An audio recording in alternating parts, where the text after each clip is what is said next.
ясгурцсан хошгол ингээл яах бол хэдий өгөх бол гэж хараад байж байгаас өөр аргагүй болчоод байгаа. Эрдэс 5-1072 хувьцаа гэдэг бол улс төрийн шийдвэр байсан. Дандаа сонгуулийн өмнө тодорхой хэмжээнд одоо юу гэдгийг авилгал гэж баг хэлж болно. Ийм маягаар ингэж юу гэж ард түмнийгээ бол нэг осондоо ингэж доош нь хийж доромжилж ирсэн ийм л гашуун ийм түүхийг бид нэр ярих болчиход байдгийг.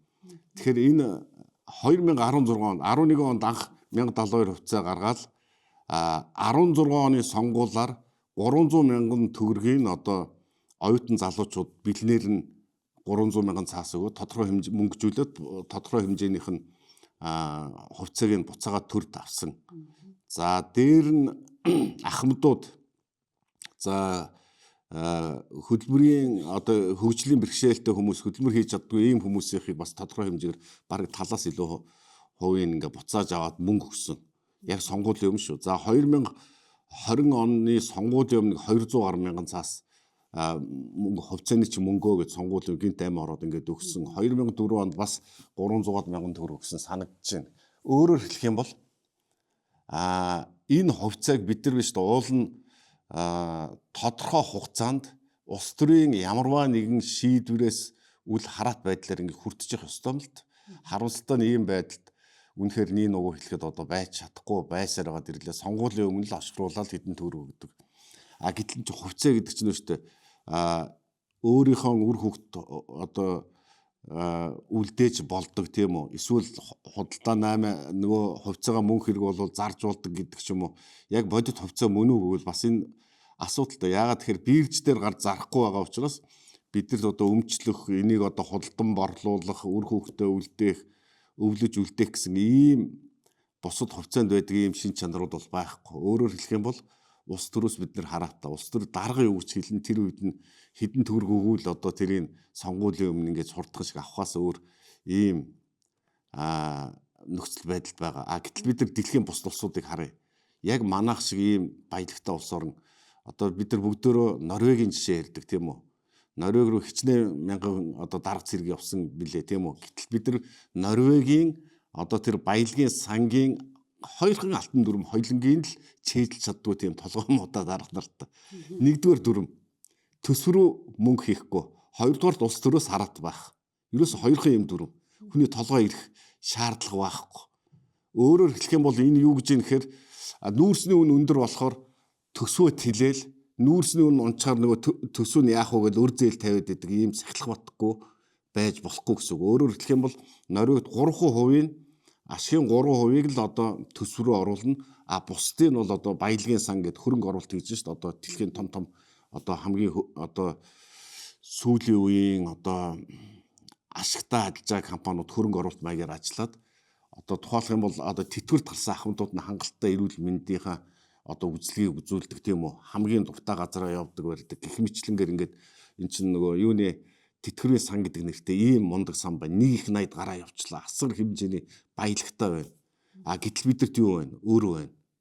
Бид нар сонгуул болоод ирэхээр дөхөд ирэхээр тэр компани ашигтай ажилласан ажиллаагүйгээс иш шалтгаалаад зүгээр мөнгө тараадаг. Тэгээ тэр нь одоо амч биш хамартч биш.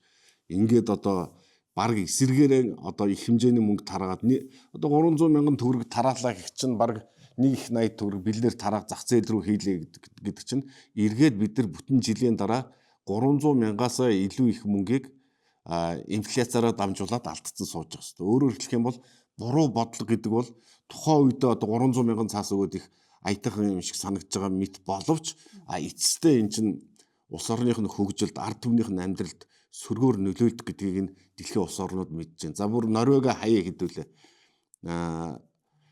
Африкийн орнууд хүртэл одоо Ботсвана гэж улс вэ. Африкийн улсын хэмжээнд баймаар шүү хэдүүлээ.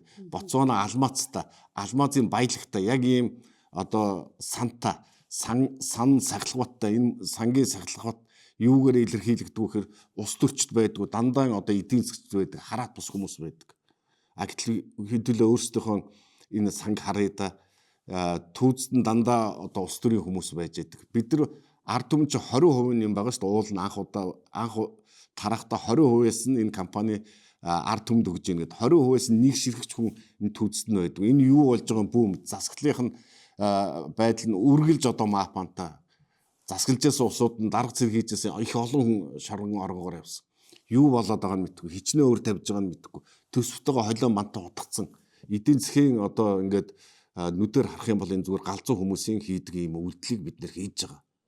Эндээ хизээ цэг тавих юм, энийг одоо хизээ зөв зүйтэй болгох юм. Үнэхээр би гайхаж байна. Энэ Монгол ардын намд бол энэ олигтой бас үг ярьдаг, олигтой эдийн засгч харагдаг мөртлөө яагаад энэ эдийн засгийн замбраагүй байдлыг энэ чигээр нь ингээ явуулаад байгааг би ойлгохгүй.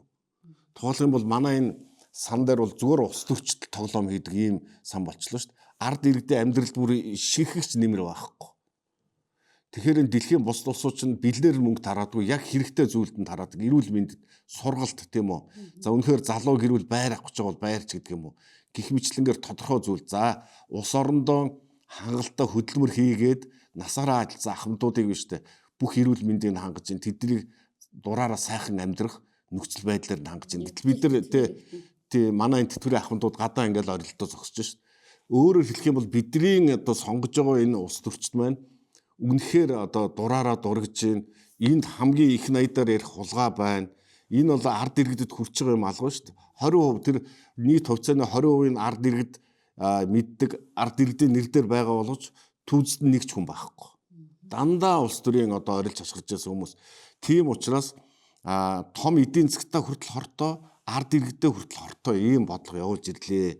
За тэгэхээр мөнгө тарахгүй би бол итгэлгүй байна. Яагаад тэгэхээр 2004 онд 9 тэрбум баг нийт одоо манай нүүрсний орлого 9 тэрбум доллар болж байсан. Энэ жилийнх бол 25 оных бол нэг 53 тэрбум доллар асар хэмжээний одоо валюта бид нар ингээ алдагталтаа 8 хэлнэ ш. Тэгэхээр чин магадгүй одоо юу гэдгийг боломж бага байна. Бидний одоо ашиг бага байна. Одоо орлого 40% буурсан гэдэг зүйл яриад зүгээр нэг цагаан сарын өмнө бага хэмжээний мөнгө тараах ийм юм явах бах. Түүнээс бол урдлын жилүүчгээ 300 юм 200 бол үнэхээр өгөхгүй бахаа гэж ингэж харж байгаа. Хэрвээ бид нар бус улсууд шиг ятгахтаа одоо Африкийн Ботсван шиг зөв бодлого явуулж байсан бол 200-300 мянган төгрөгө харах биш.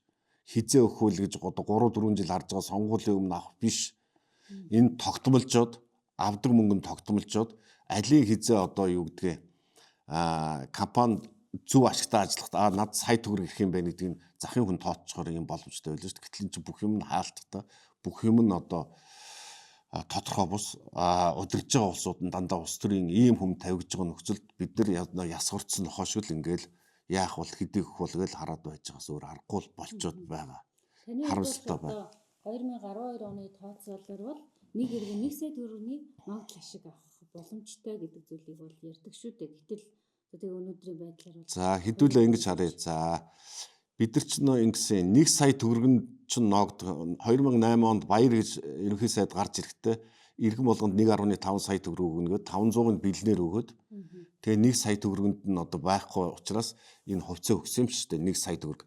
Тэр үед 1 сая төгрөг чинь 820 хэдэн доллар 30 доллар байсан.